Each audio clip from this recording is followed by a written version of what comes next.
안녕하세요. 생생법률쇼 진행을 맡은 김유리입니다. 법과 친해지는 가장 좋은 방법 생생법률쇼. 오늘도 크고 작은 이슈들로 여러분들 궁금하실 텐데요. 여러분을 위한 법률 상담은 물론이고요. 또 세상을 들썩이게 하는 이슈들을 또 한꺼번에 또 알아보는 시간 마련했습니다. 법률과 관련해서 궁금한 내용 있으신 분들은 상담 전화 02-557-8295번이나 저희 법률방송 홈페이지를 통해서 문의 남겨주셔도 좋고요. 또 한은에 나가는 메일로도 문의 남겨주시면 저희가 각 분야의 전문 변호사가 무료로 성심성의껏 상담 도와드릴 테니까 많은 참여 부탁드립니다. 지금 이 방송은 또 유튜브 통해서도 실시간으로 방송이 되고 있습니다. 여러분의 많은 시청 부탁드리고요. 유튜브 통한 소통 창구도 열어두겠습니다. 네, 그럼 오늘 도움 주실 변호사님 소개해 드릴게요. 법무법인 코리아의 김희성 변호사 자리하셨습니다. 안녕하세요. 네, 안녕하세요.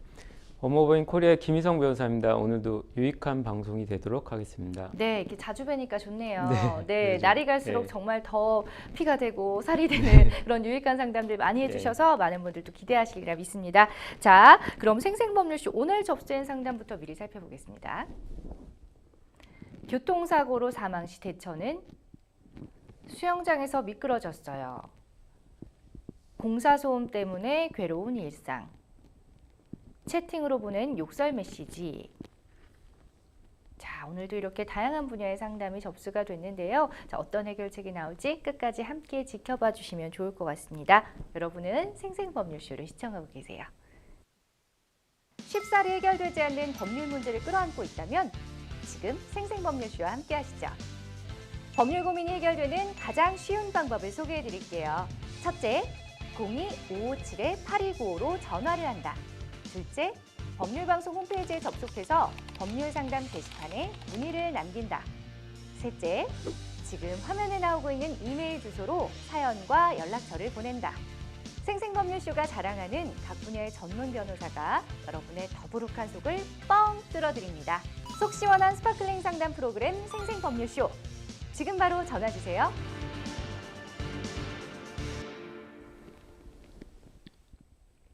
네, 생생법률쇼 매주 목요일은요. 생활 속 법률 상식에 대해서 알아보는 시간 일상의 로우와 함께합니다. 변호사님, 오늘은 또 어떤 내용인가요? 네, 오늘 준비한 내용은요.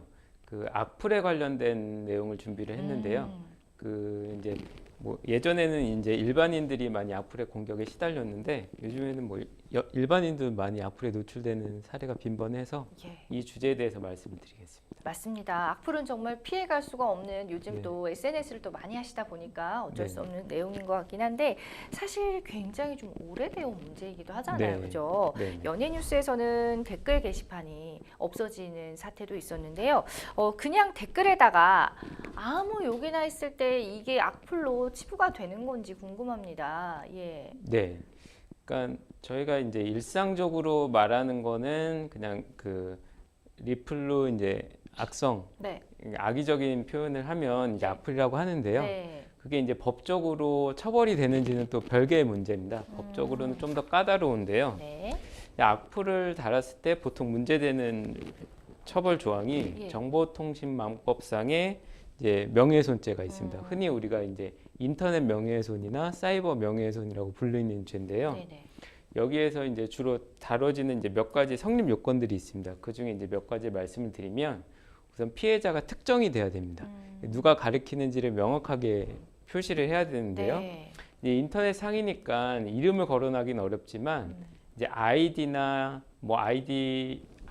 다른 주변적인 표현에 의해서 이 사람을 지칭하는 게 누구나 알 수 있을 정도면 피해자는 특정되어 있다고 볼 수가 있고요. 그다음에 이제 사이버 명예훼손죄 같은 경우는 비방할 목적이 인정이 돼야 됩니다. 그리고 이제 명예훼손이기 때문에 구체적인 사실을 적시해야 되고요. 만약에 구체적인 사실 적시가 아니라 추상적인 표현, 뭐 단순한 욕설이나 경멸적인 표현에 불과한 경우에는 명예훼손이 아니라 이제 모욕죄로 가게 됩니다. 네. 그리고 이런 명예훼손적인 표현이 인정이 되려면 사회적인 가치 평가가 저하되는 표현이어야 되고요. 또 공연성이란 것도 인정이 돼야 되거든요. 예, 불특정 또는 다수인이 인식할 수 있는 상태에 놓인 것을 이제 공연성이라고 하는데요. 이 공연성까지 인정되어야 됩니다. 그러니까 한마디로 그냥 못생겼어 이렇다고 네. 나는 상처받았지만 악플로는 법적으로는 어떻게 할 수가 없는 거네요. 예. 세 가지가 중요한 것 같습니다. 특정성, 그리고 예. 모욕성, 그리고 공연성. 이게 네. 충족이 돼야만 악플로 이제 법적으로는 인정이 된다라고 말씀을 해주셨는데, 그러면 악플로 이제 분류가 됐어요. 그러면 이제 법적으로 어떤 처벌을 받게 되는 건가요? 네, 이제 아까 말씀드렸듯이 이제 크게 이제 두 가지를 문제 삼을 수가 있는데요. 네. 명예훼손이냐 아니면 뭐 모욕이냐 이두 가지로 나눠질 수가 있습니다. 네. 만약에 구체적인 사실을 적시를 해서 사회적인 가치 평가를 떨어뜨렸다. 네. 그러면 이제 명예훼손이 문제가 되고요. 그거에 이르지 않는 단순한 그냥 뭐 경멸적인 표현, 흔히 말하는 뭐 욕설 이런 거에 불과하다면 형법상 모욕죄가 문제가 될 수 있습니다. 예. 아까 말씀드렸듯이 이제 정보통신망법에는 사이버 정보통신망을 이용한 명예훼손이 별도로 규정이 되어 있는데요. 모욕죄 같은 경우는 그냥 형법에 있는 모욕죄만 있고 정보통신망을 이용한 모욕죄는 별도로 없기 때문에 네. 이제 형법상 모욕죄가 성립하는지를 따져봐야 되는데요. 네. 정보통신망법상의 사이버 명예훼손죄에 해당이 되면 허위인 경우에는 7년 이하의 징역 또는 5천만 원 이하의 벌금으로 좀 형량이 상당히 세고요. 네. 그리고 이거는 반의사불벌죄이기 때문에 만약에 기소가 되었을지라도 만약에 합의를 한다면 합의를 해서 처벌을 원하지 않는다 이런 표시를 하면 처벌을 면할 수가 있습니다. 예, 반면에 이제 형법상 모욕죄 같은 경우는 이제 비방의 목적은 필요하지 않고 처벌 수위는 1년 이하의 징역, 200만 원 이하의 벌금으로 명예훼손보다는 좀 가볍게 처벌이 되고요. 이 경우는 친고죄이기 때문에 네. 고소를 하면서 처벌해달라는 의사표시를 해야지만 이제 기소가 될 수 있다는 점이 다릅니다. 아, 그렇군요. 이게 뭐 무조건 또 악플로 분류가 된다고 해서 같은 처벌이 이루어지는 것도 아니었네요. 네, 그 표현을 예. 잘 봐야 돼요. 그러니까요. 네.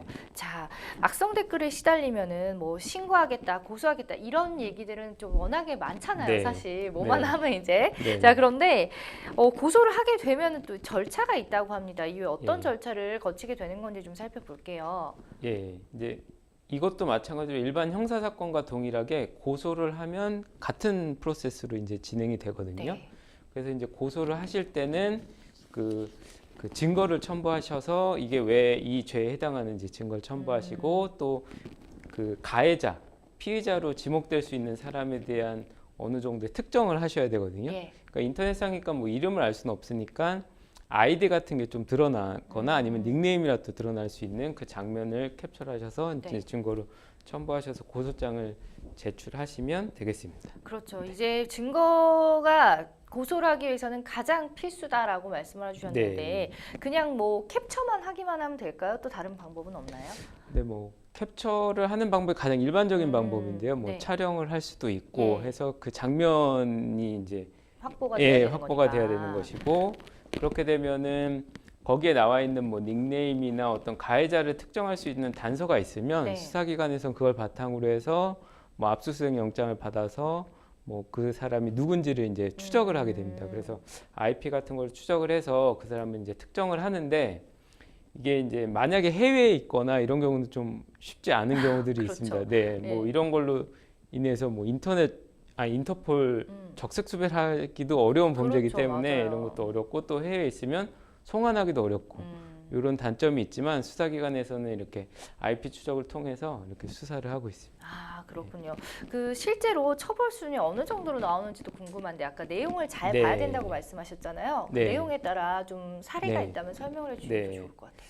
되게 이제 악성 이게 빈도가 너무 작고 너무 악의적이고 이런 경우에는 심지어 실형이 나오는 경우도 있어요. 그쵸. 예, 상대방은 예. 정말 막 너무너무 정신적인 스트레스를 예. 받을 테니. 예. 그러니까 뭐 예를 들면 세월호 희생자들을 되게 음, 희생자들에 대해서 되게 악성 댓글을 달고 네. 이런 여러 차례 한 예. 이런 사람에 대해서는 뭐 징역 1년이 선고된 사례도 있고요. 예. 많은 경우는 이제 벌금형 음. 또 그거보다 또 심한 경우에는 이제 집행유예가 선고되는 경우들이 있는데요. 네. 몇 가지 예를 들어드리면 네. 뭐 어떤 마약을 먹고 마약 파티라고 뭐 음란하게 노란한 애다 뭐 이런 취지의 글을 한 11회 정도 게시한 경우에 예. 이제 징역 10월에 집행유예 2년을 받은 사례가 있고요. 그리고 뭐 정신병자다, 창녀다, 뭐 역겹다, 토나온다 이런 댓글을 또 78회에 걸쳐 다수. 이렇게 그런 경우 게시한 경우에는 징역 징역 8월에 집행유예 2년 뭐 이렇게 선고된 사례들도 있습니다. 실제로도 징역이 선고가 되기도 하네요. 악플로. 네, 그러니까 그렇죠.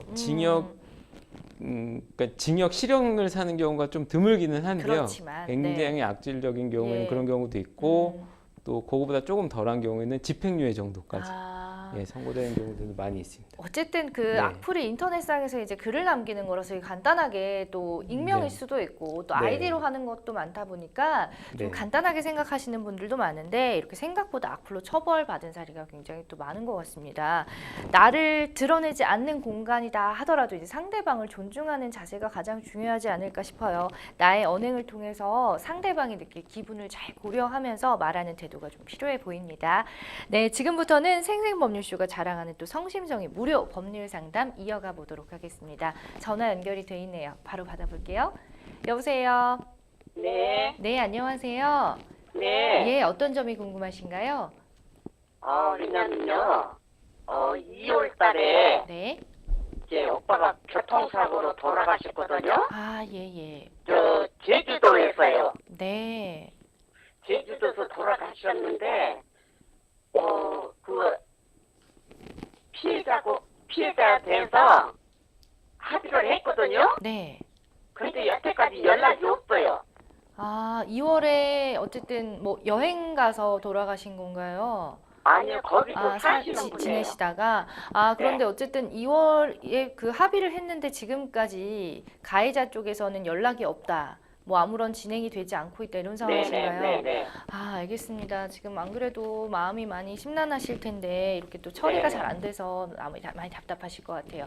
김희성 변호사님 옆에 자리하고 계시니까 바로 좀 연결 도와드릴게요. 네, 안녕하세요.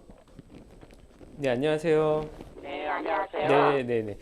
근데 이제 합의를 하셨다고 하는데 네. 합의를 어떻게 하셨나요? 뭐 형사 합의를 하셨나요? 예. 그쪽에서 네. 이제 나이가 좀 많이 드셨다고 예. 1,000만 원의 합의를 보세요. 연세가 어떻게 되셨었죠? 당시에? 90이에요. 90세셨어요? 예. 네. 90인데 네. 이제 장례식까지는 다 이쪽에서 했거든요. 그러니까 그때 그 당시에 어디서 하셨대요? 제주도에서? 예, 제주도 예. 여기서 이제 가가지고 제주도 가서 이제 장례식을 다 모시고 예. 있는데 이제 그 보험회사 쪽에서요. 예. 무슨 합의를 또 금방 보자고 왔어요. 네. 우리는 합의란 내막도 모르고 있는데. 네. 그래서 이제 여기서는 뭐 거리가 머니까 한 번씩 가려면 힘들잖아요. 예. 그래서 됐으면 그냥 빨리 이제 합의를 보고 끝내려고 우리는 마음을 먹고 있다가 네네. 보험회사에서 나와가지고는 뭐 주민등록을 내라 뭐를 해라 하면서 합의를 얼른 보재요. 네. 그래서 이제 그런 것 같다고 이제 거기 보험회사 쪽은 합의를 보고요. 네. 이제 가해자 쪽은 이제 돈이 다 안 되니까 예. 민정하고 있는 상태예요. 네. 그러니까 이제 우리 큰 조카가 거기서 사는데요. 네. 그 큰 조카가 야 1,000만 원도 안 되고 2천만 원까지는 내가 받을 수가 있다. 네. 이렇게 이제 조카가 이제 그렇게 얘기가 됐는데요. 네. 아무런 연락이 없는 거예요. 네. 혹시 그 합의는 그 돌아가신 오빠분의 자녀분이 계신가요? 아니요, 아무도 없어요. 그러면 자녀분이 없으시고 합의는 누가 보신 거예요, 그럼? 그러니까 합의를 예. 조카가요. 조카가 거기에 사는 조카가. 그 오빠분이 이제 자녀는 없으시고 조카는 있으신가 보죠? 예. 동생의 조카예요. 그러세요? 네. 지금 혹시 돌아가신 이제 사고 경위를 한번 봐야 될 것 같은데요. 네. 혹시 뭐 어떻게 하다가 돌아가신 건가요? 돌아가시게 된 경위를 좀 말씀해 주세요. 이제 시골에 이제 왜냐면 거기에 지방이잖아요. 네. 근데 이제 오라버니가 자전거를 타고 네. 시장을 보러 가신 거예요. 예. 근데 건널목을 이제 기다리고 있다가 예. 차가 이제 통행이 이제 중단이 됐는데 이제 오라버니가 길을 건너다가 네네. 가해자가 그 횡단 횡단보도에서 그냥 밀어버린 거예요. 그러니까 횡단보도를 건너가시던 중이었어요? 아니면 건너가기 전에 대기하시던? 건너가다가. 아, 건너가시다가요? 예. 혹시 건너가실 때 네. 자전거를 타고 건너가셨어요? 아니면 끌고 건너가셨어요? 자전거를 그러니까 예. 끌고 가셨다는 것 같아요. 아, 내려서요. 자전거 예. 내려서 이제 끌고 가신 거죠? 예. 그리고 이제 그 신호에 맞춰서 건너가신 건가요? 파란불일 때? 그렇죠. 예. 그러니까 신호 위반은 안 하신 거죠? 예. 아, 무단횡단도 하지 않으셨고 자전거에 예, 내려서 걸어가셨고 그러면은 그 오빠분께서는 아무런 잘못이 없으신 상황이네요. 네. 그러니까 그 경찰이나 이런 데서도 그런 얘기를 하던가요? 뭐 오빠의 과실이 있었다 이런 얘기를 보험사나 뭐 경찰 이런 데서 했던가요? 그런 얘기를 절대 저는 못 들었어요. 네. 그런 아, 얘기를. 오빠의 과실이 있다는 얘기는 한 번도 들으신 게 없고 예. 제가 이제 상황을 들어보니까 오빠분께서 어떤 과실이 조금이라도 있었던 상황은 아닌 걸로 보여요. 네네. 예, 그거는 그런 것 같이 보이고요. 혹시 그 가해자인 운전자가 네. 지금 형사 절차가 진행되고 있는 거에 대해서 좀 알고 계세요? 잘 모르죠, 지금 여기는. 그러니까 지금 뭐 재판을 받고 있는지 아니면 지금 예, 수사를 받고 수사를 있는지 받고 있는 건지 어떻게든 아, 소식이 모르세요? 없어요. 지금 10월달에 그랬는데. 아, 그러세요? 그거는 네. 그 담당 경찰 있잖아요. 예. 경찰한테 문의를 해보시면 알 수가 있어요. 근데 그 네, 경찰한테 담당한테 예, 문의를 이제 그 조카가 해야 되는데 네네, 저는 이제 그걸 모르고 있잖아요. 네. 그래서 그렇게 했느냐 그러니까 법무사에다 갖다 맡겼다고 그래요? 그러니까 원래는 어떻게 하셨어야 되냐면 예. 그 형사 고소를 별도로 예. 하시면 이제 예. 고소인이 되기 때문에 예. 어떤 상황에 대해서 통지를 해주거든요. 아, 그쪽에서? 예, 근데 이제 그런 거를 안 하셨기 때문에 뭐 거기서 이제 일일이 다 통지는 안 해준 것 같은데 네. 그럼에도 불구하고 뭐 경찰에 연락을 해서 내가 피해자의 누가 되는 사람이니까 네. 이 수사 진행 상황 좀 알고 싶다. 네. 이렇게 얘기를 하면 알려줘요. 그러니까 우선 경찰이? 예, 그쵸. 이제 형사 절차가 어떻게 진행되고 있는지를 알고 계셔야 되잖아요. 네네. 이게 수사 중인지 뭐 재판을 받고 있는지 이런 거도 좀 알고 계셔야 도움이 되니까 예. 그런 것도 한번 체크를 해보시고요. 네. 아, 근데 이게 보니까 이제 보험사랑은 합의를 하셨다는 거죠. 1천만 원에. 네네. 그런데 이제 가해자랑은 합의가 안 되셨고 아무 연락이 예, 없다 예. 이 말씀이잖아요. 네. 네.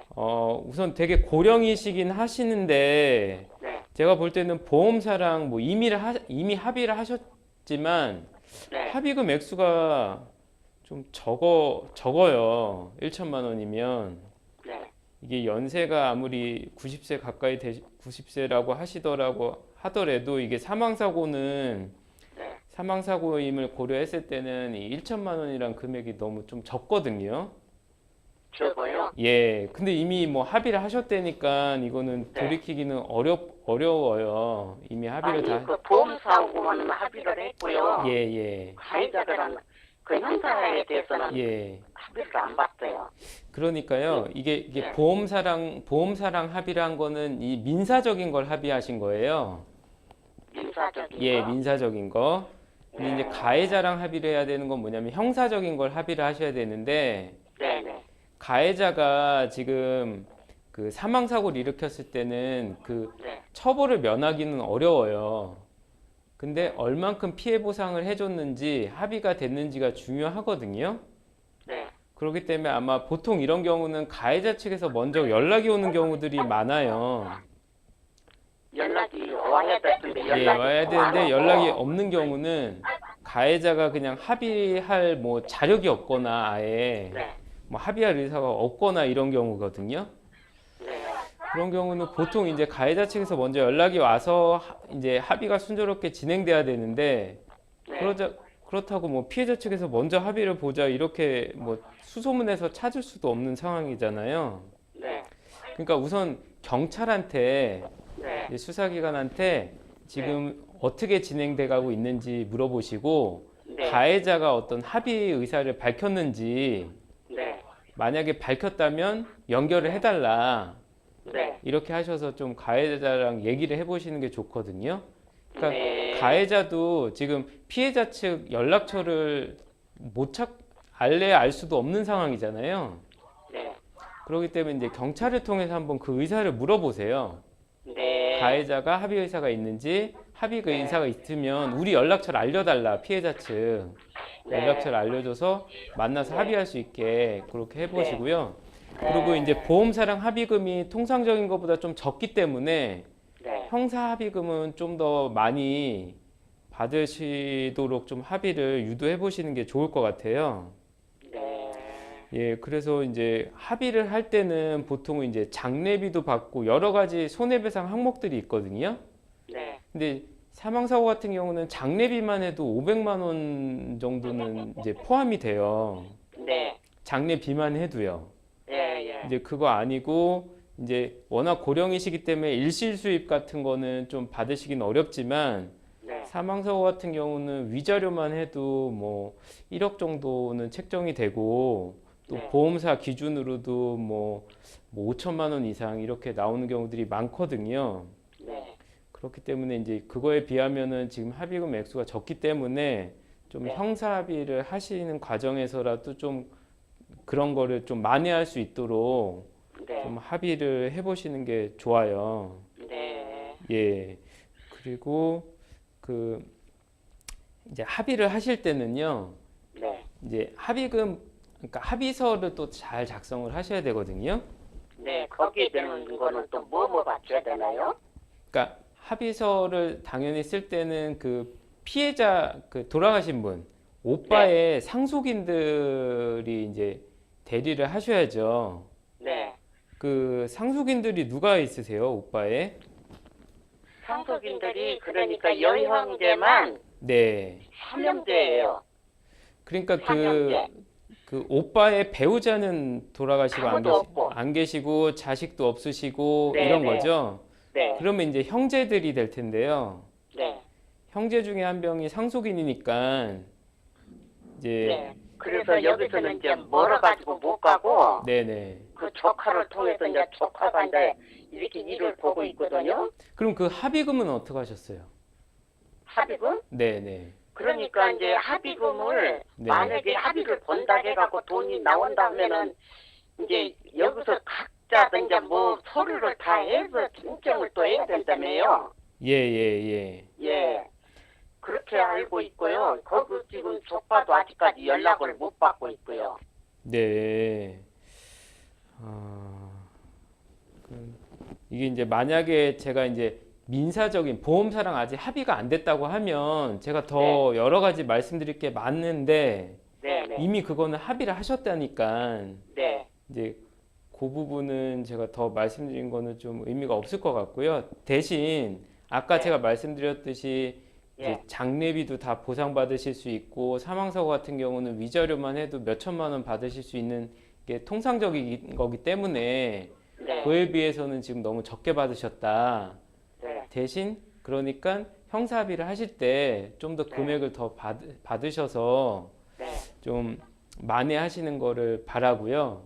네. 네. 예, 그 형사 합의를 하려면 지금 가해자의 연락처도 모르시잖아요, 지금. 모르죠. 그러니까요. 그거를 알 수 있는 방법이 없으니까 그런 것도 네. 이제 수사기관을 통해서 알 수밖에는 없거든요. 네. 예, 그래서 이제 네. 합의 의사에 대해서 한번 수사기관을 네. 통해서 확인을 해보시고 네. 거기랑 네. 좀 주선을 해달라. 네. 예, 그렇게 한번 얘기를 해보시는 게 좋을 것 네, 같아요. 네. 예. 네. 그리고 합의를 하실 때는 그 네. 상속인들이 이제 그 합의할 때 이제 참여하셔야 되고 뭐 이제 네, 보험사랑 합의를 하셨을 때처럼 어떤 뭐 인감증명서나 이런 거를 다 구비를 하셔서 네. 합의 과정에 참여하시면 되세요. 네. 네. 그리고 혹시 그 합의를 하실 때 보험사랑 하실 때는 좀 어디 조력을 많이 못 받으셔서 충분한 합의를 하시지 못한 것 같은데 네. 형사 합의를 할 때만큼은 좀 어떤 뭐 변호사나 어떤 법적인 전문가의 도움을 받으셔서 좀 충분히 보상을 받으실 수 있도록 이렇게 좀 도움을 청하시는 게 좀 좋아 보여요. 보험사랑 하실 네. 때는 그냥 도움 없이 그냥 조카분이 알아서 하신 거죠? 네. 예, 그러니까 이제 그렇기 때문에 이제 충분히 보상을 못 받으신 것 같거든요. 그래서 형사합의만큼은 네. 좀 법률 전문가 도움을 받으셔서 네. 좀 대응을 하시는 게 좀 피해복에 그나마 좀 도움이 될 것 같습니다. 네. 네. 그런 문제들은 뭐, 그 법률산에서만 해결하는 거예요. 뭐 변호사 같은 건 필요 없어요? 그러니까 변호사의 도움을 받으시는 게 제일 좋죠. 예, 근데 이제 네. 뭐 변호사를 선임해서 하시는 게 제일 좋은데 네. 그게 뭐 여의치가 않으시면 뭐 법무사분도 있고 뭐 손해사정사도 있고 뭐 교통 관련해서 손해사정사도 있고 어떤 합의에 대한 어떤 네. 도움을 드릴 수 있는 전문 지식이 있는 분이거든요. 그거는 네. 좀 여력에 맞춰서 뭐 네. 변호사나 뭐 이렇게 좀 알아보시면 될 것 같아요. 네. 네네네.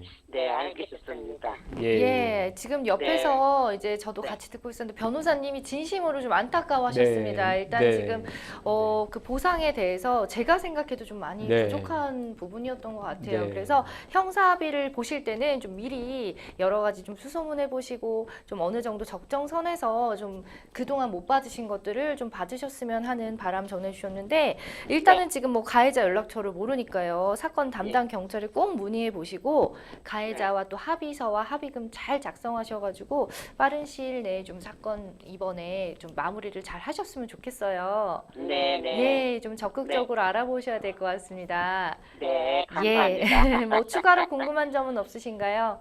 네? 추가로 궁금한 점은 없으세요? 네. 예, 알겠습니다. 그럼 상담 여기서 마무리할게요. 네, 감사합니다. 수고하셨어요. 예, 고맙습니다. 네, 아이고 참 제가 네. 들어도 안타깝습니다. 이 네. 합의라는 게 참 한 번에 이렇게 하면은 네. 좀 손해인 것 같아요, 그죠? 이걸 좀 그러니까요. 잘 네. 알아보고 하셨으면은 어쨌든 기본적인 네. 그 금액을 받으실 수 있었을 텐데 네. 좀 안타까운 마음이 들지만 이런 경우에 사실 네. 좀 애매하긴 하네요. 네. 가해자와의 연락처를 어떻게 서로 모를 수가 있나요? 이렇게 보험사가 중간에 끼어 있는데도 네. 불구하고. 그러니까 뭐 이것도 역시 개인 정보기 때문에 이제 보통은 이런 식이죠. 이제 가해자가 합의를 원해서 피해자한테 좀 연결을 해달라 이렇게 네네. 수사기관 통해서 얘기를 하면 수사기관이 이제 물어보죠. 예. 오픈해도 되냐 그렇게 해서 연결해서 하는 경우들도 있고 네. 아니면은 그 전에 이제 사고 수습 과정에서 자연스럽게 알게 돼서 뭐 이렇게 연락을 주고받는 경우도 있고 아니면 네. 뭐 보험사랑 합의를 하는 과정에서도 또 알게 되는 경우도 있고 이제 여러 가지 알게 될 수 있는 경우들이 있는데 네. 이제 이 경우는 그런 경우는 아닌 것 같고요. 예. 그리고 이제 또 한 가지 말씀드리고 싶은 거는 이제 그 보험사랑 합의를 하면 이제 보험사랑 합의를 할 때랑 이게 법적으로 소송할 때랑은 또 기준이 약간 또 다르거든요. 다르군요. 그래서 이제 내가 어느 정도의 손해배상을 받을지를 먼저 가늠을 해보시고 예. 그다음에 그걸 바탕으로 합의를 이제 응하시는 게 음. 적정한 합의를 받으실 수 이게 있는 참 네.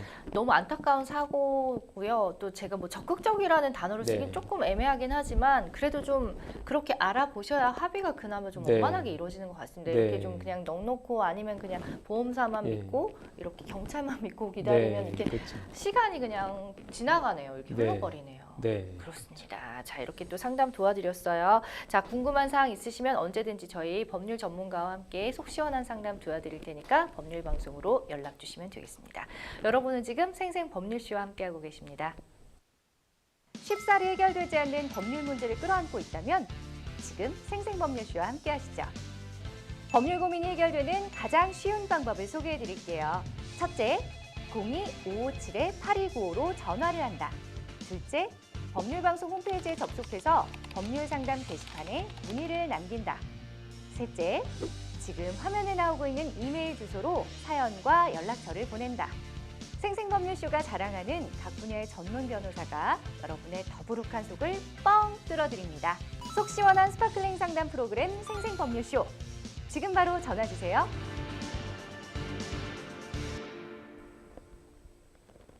네, 이번에는 법률방송 이메일을 통해서 들어온 여러분의 고민 해결해 드리겠습니다. 며칠 전 아이와 수영장에 놀러 갔는데 아이가 미끄러져 다쳤습니다. 멀쩡히 탈의실에서 걸어나가던 아이가 수영장에 들어서자마자 미끄러졌는데요. 이 사고로 앞니 하나가 부러지고 다른 하나에도 금이 갔습니다. 치아가 완전히 깨져 보철과 같은 치과 치료를 오래 해야 하는 상황인데요. 수영장 측에선 개인이 조심하지 않아 발생한 사고라며 저희 쪽 과실이라 주장합니다.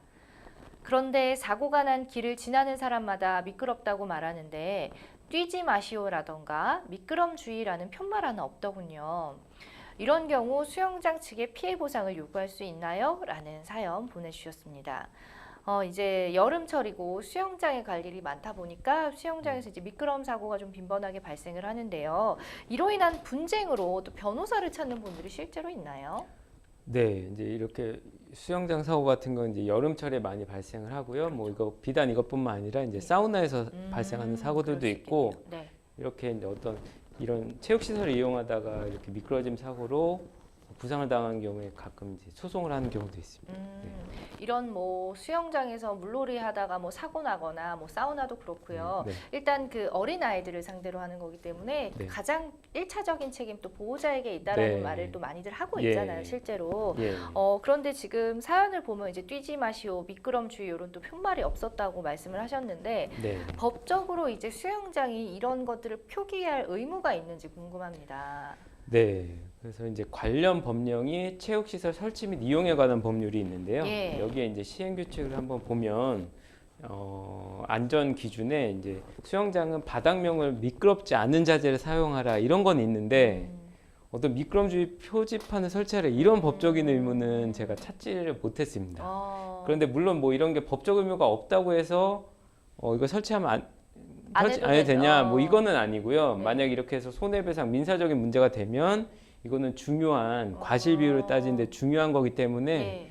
보통의 수영장들은 대부분 다 그래서 좀 표지판을 설치하고 있죠. 그렇죠. 법적인 예. 의무는 없지만 또 그 네. 안내를 해주는 게 훨씬 더 서로에게 예. 좋은 부분이니까 그런 예. 건 좀 지켜줬으면 하는데 예. 수영장 측에서 이제 개인의 부주의다 이런 주장을 또 하고 있다고 합니다. 네. 일단 뭐 돌아오는 답변이 그랬기 때문에 우리 상담자 입장에서는 너무 좀 화가 나실 법은 하네요. 그죠? 네, 자, 네. 책임을 이제 전가를 했기 때문에. 네. 자, 수영장 측과 상담자 측 둘 중에 객관적으로 볼 때는 네. 어느 쪽에 과실이 더 있다고 보시는지요? 네.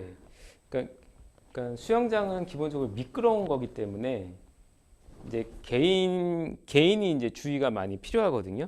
그렇지만 이제 수영장 측에서 책임을 지는지를 따져보려면 수영장이 어떤 그런 미끄럽지 않은 자재를 사용할 의무가 아까 있다고 말씀드렸는데 그런 걸 사용을 했는지, 그리고 아까 법적인 의무가 꼭 있는 건 아니지만 어떤 미끄럼 방지를 위한 어떤 경고 표지 같은 거를 세웠는지, 뭐 이런 여러 가지 이제 수영장 측에서 사고를 방지할 의무들이 있는데, 또 만약에 물기가 많이 있고 그런 구역이라면 물기를 또 제거해야 될 의무도 있기 때문에 이런 거를 잘 갖췄는지 등등을 이제 살펴보아야 되거든요.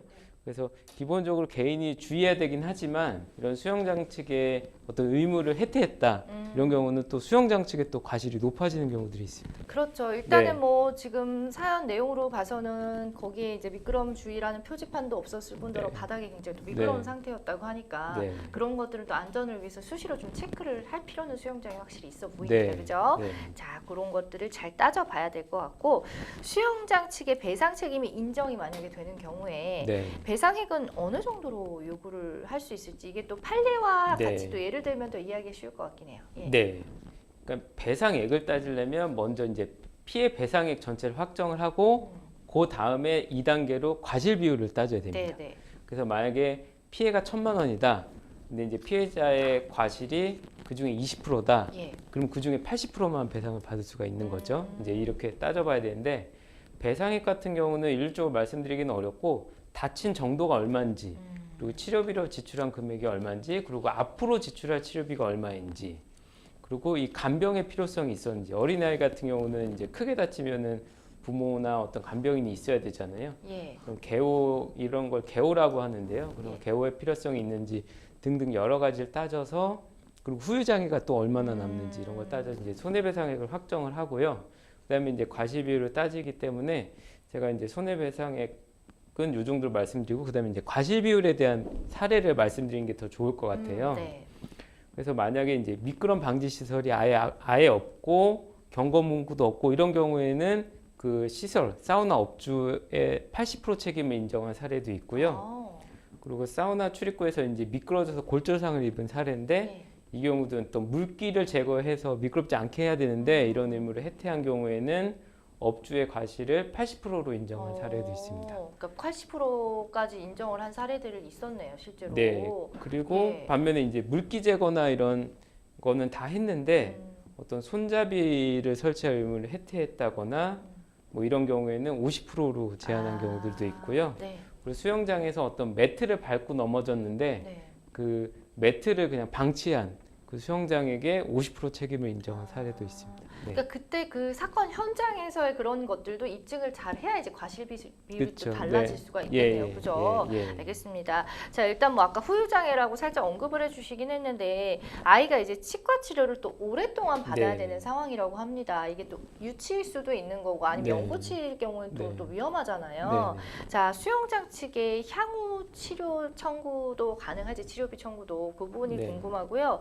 또 가능하다면 이 치료비를 예상액을 어느 정도 이제 객관적으로 입증하는 방법이 따로 있는 건지도 좀 알고 싶어요. 네.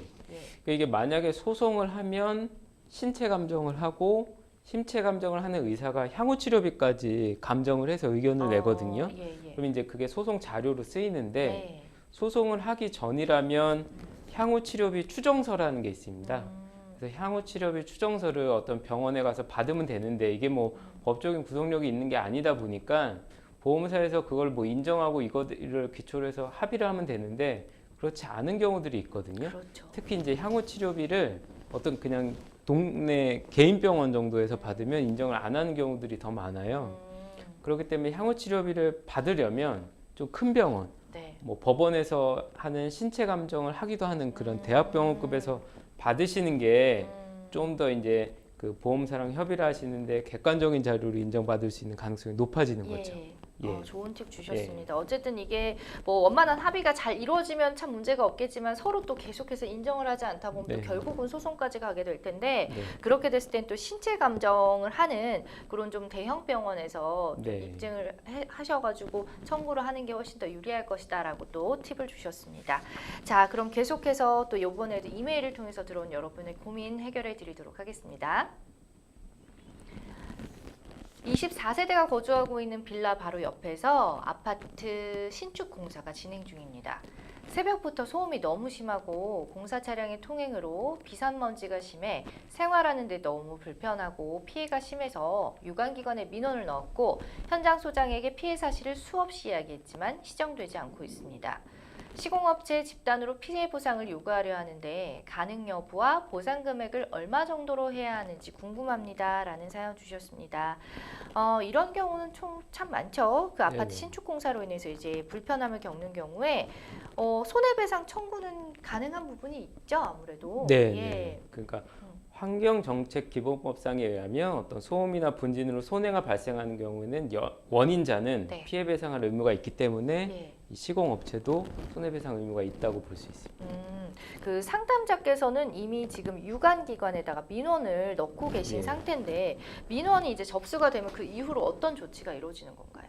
네, 이제 민원이 접수가 되면 이제 우선 소음이나 어떤 먼지의 정도를 측정하겠죠. 네. 그래서 이제 어떤 일정한 기준이 있는데 그걸 넘어가게 되면 개선 명령을 발동을 해서 어떤 그걸 보완할 수 있는 조치를 예를 들면은 뭐 소음 같은 경우는 방음벽을 뭐 높이라고 하거나 이렇게 할 수도 있고 네. 또 심한 경우에는 뭐 공사 중지 처분을 할 수도 있고요. 또 과태료 처분을 할 수도 있습니다. 네. 그렇군요. 공사 현장에서 이제 아무래도 소음이나 먼지가 발생 안 할 수는 없습니다. 그렇기 때문에 이 피해를 판단하는 법적 기준도 어느 정도 마련이 돼 있지 않을까 싶거든요. 네. 먼저 이제 그 소음 기준을 말씀드리면 소음 진동 관리법에 의하면 이제 주거 지역에서 공사장 같은 경우는 주간 같은 경우는 65데시벨 이하. 예. 주간이란 거는 이제 오전 7시부터 오후 6시까지 얘기하거든요. 65데시벨 이하를 기준으로 삼고 있고요. 야간 같은 경우는 50데시벨을 기준으로 삼고 있습니다. 그다음에 먼지 같은 경우는 총 먼지량 이걸 뭐 TPS라고 하는데요. 이걸 시간당 1제곱미터 기준으로 해서 200 마이크로그램으로 이제 기준을 잡고 있습니다.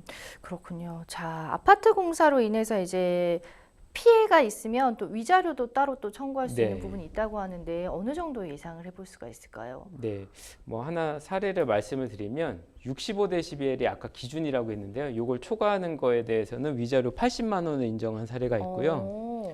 그리고 이제 65데시벨을 초과했을지라도 이게 그 뭐 방음벽 높이도 고려하고 층수도 고려하거든요. 네. 예를 들면 아까 뭐 예를 들면 중층 같은 경우에는 80만 원을 인정을 했는데 네. 20층 이하의 경우에는 고층으로 갈수록 소음도가 감소된다 이런 걸 근거로 해서 뭐 네. 60만 원을 인정한 사례도 있습니다. 그리고 이제 네.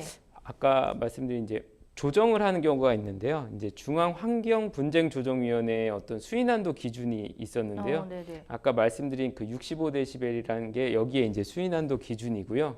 여기에는 또 피해배상액 참고 자료도 나와 있습니다.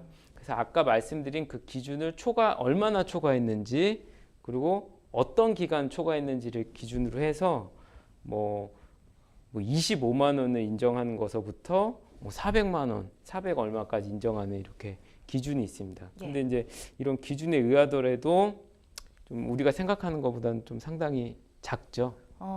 그러네요. 어쨌든 그 데시벨로 이렇게 판단을 해서 그 네. 위자료가 주어진다는 것도 네. 알았네요. 네. 그 치매 원인인 이제 공사 자체를 혹시나 중단을 시키거나 네. 아니면 건물 높이를 하향 조정시키는 이런 그 최후의 방법이죠. 어떻게 보면 네. 이런 방법도 가능한 건지도 궁금합니다. 아까 말씀드린 어떤 방음벽을 높이거나 이렇게 보완할 수 있는 어떤 개선 조치를 하는 거는 그래도 이루어질 수가 있는데 근데 이거조차도 뭐 그렇게 많이 이루어지진 않는다고 해요. 근데 이제 이거보다 더 강한 조치잖아요. 아예 네. 공사를 못하게 하거나 그러니까요. 뭐 일정 층수 못 올리게 하거나 이런 네. 거는 굉장히 어떤 시공사나 어떤 공사를 시행하는 입장에서는 어떤 재산권에 심각한 피해를 주기 때문에 굉장히 이제 법원에서는 신중하게 판단을 하고요. 네. 만약에 이런 거를 조치를 취하고 싶다, 법적인 조치 취하고 싶다 이러면은 공사중지 가처분이라는 걸 신청을 하면 되는데 아무래도 법원에서는 좀 그걸 엄격하게 보는 입장이라고 생각하실 수 있습니다. 정말 크리티컬하다 싶으면 이제 네. 그거를 약간 이제 조정을 해주는 예. 정도죠, 사실. 네, 그죠? 그쵸. 알겠습니다. 자, 이렇게 해서 또 계속해서 또 이메일 통해서 들어온 고민을 또 만나보도록 하겠습니다. 어떤 내용일까요? 20대 남성인데요. 데이트 앱에서 만난 여성분하고 친해져서 온라인에서 자주 만남을 가졌고 함께 온라인 게임도 했어요. 근데 게임을 하다가 제가 흥분을 한 상황에서 화가 나서 채팅으로 욕설을 보냈습니다. 자세히 말할 수는 없지만 성적인 느낌의 욕설이라고 볼 수도 있는데요. 며칠 전 경찰서에서 조사를 받아야 한다고 연락이 왔습니다. 걱정이 되는데요. 둘만 얘기 나눈 채팅에서 욕한 것도 처벌 대상이 되나요? 또 만약 이를 원만 해결하려면 그 여성분하고 협의를 해야 하는지요? 라는 사연을 보내주셨습니다. 마지막 그 내용에 답이 있기는 한 것 같아요. 네, 그죠? 네, 합의를 그렇죠. 하는 게 여성분이랑 사과를 하고 진심 네. 어린이 가장 좋겠지만 네. 혹시나 또 법적으로는 어떤지에 대해서 좀 궁금하신 것 같아요. 네. 자, 이렇게 통신 매체 등을 통해서 만난 관계에서 이런 일이 일어나는 경우 굉장히 좀 많지 않나요, 사실? 네, 그렇죠. 뭐 특히 이제 통매음 줄여서 이제 통매음이라고 하는데요. 이게 뭐 특히 게임을 하다가 이런 경우들이 상당히 많고요. 예. 그리고 이제 어떤 인터넷 매체를 통해서 만나다 보면 좀 만남이 좀 그렇게 좀 가볍게 여겨지는 경우들도 예, 또 예. 많기 때문에 또 이런 경우들이 종종 발생합니다. 그렇군요. 일단 뭐 상담자분께서 상대에게 조금 성적으로 약간 모욕적인 언사를 하셨다 네. 했는데 저희가 자세한 수위는 모르지만 이럴 경우 어떤 제목이 적용이 되는지 궁금해요. 네. 성폭력 처벌법이라는 그 특별법에 의해서 네. 아까 통신매체 이용 음란죄 우리가 흔히 통매음이라고 하는 줄여서 얘기를 하는데요. 네. 이게 문제가 될 수 있습니다. 어떤 성적 욕망을 만족하기 위한 목적으로 뭐 전화, 컴퓨터 그 밖에 통신 매체를 통하여 성적 수치심이나 혐오감을 유발하는 뭐 말이나 그림, 뭐 영상, 물건 이런 걸 전달할 때 처벌될 수가 있습니다. 이 메시지의 그 수위에 따라서도 처벌 기준이 달라질 것 같은데 수위와 기준은 어떻게 되는지요? 네, 이제 그러니까 기준은 뭐냐면 성적 수치심을 유발할 수 있는지가 문제인데 이 기준점은 어떻게 삼냐면 그 피해자와 동일한 연령대의 일반적인 사람을 기준으로 해서 이제 판단을 하게 되거든요. 네, 객관적인 판단이네요. 예. 근데 이제 성적 욕망이라는 걸 좀 넓게 보셔야 돼요. 그러네요. 어떤 성행위나 성관계를 전제로 하는 것뿐만 아니라 성적으로 어떤 비하를 하거나 상대방한테 조롱을 해서 어떤 성적 수치심을 가하는 이런 것도 성적 욕망에 포함될 수가 있습니다. 네. 뭐 예를 들어서 이건 판례 사안인데요. 네. 어떤 피고인, 가해자가 피해자로부터 어떤 성기의 크기에 대해서 뭐 이렇게 비하를 받자 거기에 욱해서 피해자의 또 성기를 갖고 조롱하는 그런 말을 했던 사안인데요. 이 피고인 입장에서는 내가 어떤 분노감에서 이렇게 한 거지 어떤 성적 욕망을 만족시킬 목적이 없다 이렇게 항변을 했지만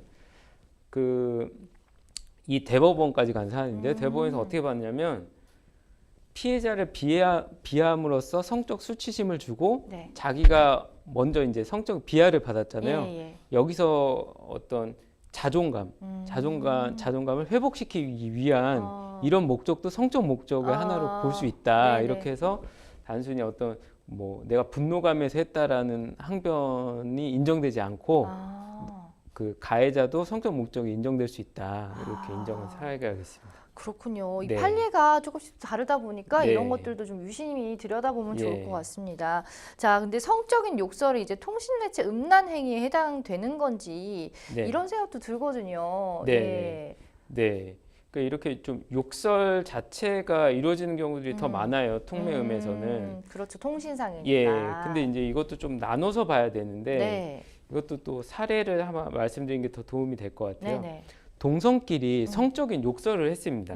뭐 걸레라든가 뭐 창녀 뭐 이렇게 성적인 욕설을 했는데 이게 또 사건 경위를 보면 남자친구를 뺏긴 경우인데 그 뺏어간 사람한테 그런 성적인 욕설을 한 겁니다. 그러니까 여자가 여자한테 욕설을 한 거죠. 너무 화가 나니까. 근데 이거는 판례는 어떻게 봤냐면 성적인 면을 부각시키려고 했는 게 아니라 이거는 어떤 불쾌감을 주기 위해서 뺏긴 것에 대한 그런 거를 한 거지 어떤 성적 욕망과는 좀 무관한 사안이었다 이렇게 봐서 인정하지 않은 사례가 있고요. 근데 그렇다고 해서 동성끼리는 이런 걸 하면은 뭐 괜찮고 이성끼리는 안 되고 그렇게 또 볼 수는 없는 게 또 남자끼리 어떤 이런 성적인 욕설을 하고 어떤 성적인 메시지를 보내고 이런 거에 있어서 또 성적 목적을 인정한 사례가 있거든요. 좀 케이스 바이 케이스별로 좀 봐야 될 것 같습니다. 그러니까 법원에서 판단할 때도 그 앞뒤 정황을 다 따져본 뒤에 판단을 하는 거지 그 단어만 사용했다고 무조건 뭐 처벌을 한다거나 그런 건 아니네요. 융통성이 있게 처벌을 하는 것 같은데 그 우리 상담자분이 제일 궁금하신 거는 본인의 경우에 지금 통신매체 음란 행위가 인정이 될지 여부일 것 같아요. 실제로 어떨까요? 이것만으로는 좀 판단하기는 애매하죠. 정확한 또 어떻게 말하셨는지 몰라서 어떻게 말하는지 이제 경위나 이런 게 안 나오고 뭐 욕설의 내용이 뭔지도 안 나오긴 했는데 기본적으로는 이제 어떤 이성 간에 뭐 성적인 표현이 담긴 욕설을 하면 통신매체 이용 음란죄가 성립될 가능성이 높습니다. 높지만 혹시나 성립되지 않을 수 있는 어떤 요소들이 있는지를 찾는 이런 흐름으로 생각하시면 될 것 같아요. 그렇습니다. 어쨌든 뭐 홧김이라고 해도 그런 말을 가급적이면 안 하는 게 가장 좋을 것 같고요. 결론적으로는 그 상대방 분에게 좀 진심 어린 사과를 하고 합의를 보시는 게 어떨까. 그죠? 그게 좀 좋은 방법이 되지 않을까 싶네요. 자, 생생법률쇼 많은 분들의 상담 전화가 계속 오고 있다고 합니다. 도움이 필요한 분들은 혼자 고민하지 마시고 저희에게 연락 주시면 되겠습니다. 02557-8295번으로 전화 주셔도 되고요. 저희 법률방송 홈페이지나 아래 나가고 있는 이메일 주소를 통해서도 사연 접수 받고 있습니다. 각 분야의 전문 변호사가 무료로 성심성의껏 상담 도와드릴 테니까 언제든지 연락 주시기 바랍니다. 오늘 함께해 주신 김희성 변호사님 여기서 보내드려야 될 것 같아요. 오늘 감사합니다. 감사합니다. 네, 오늘 준비한 순서는 여기까지입니다. 여러분 시청해 주셔서 고맙습니다.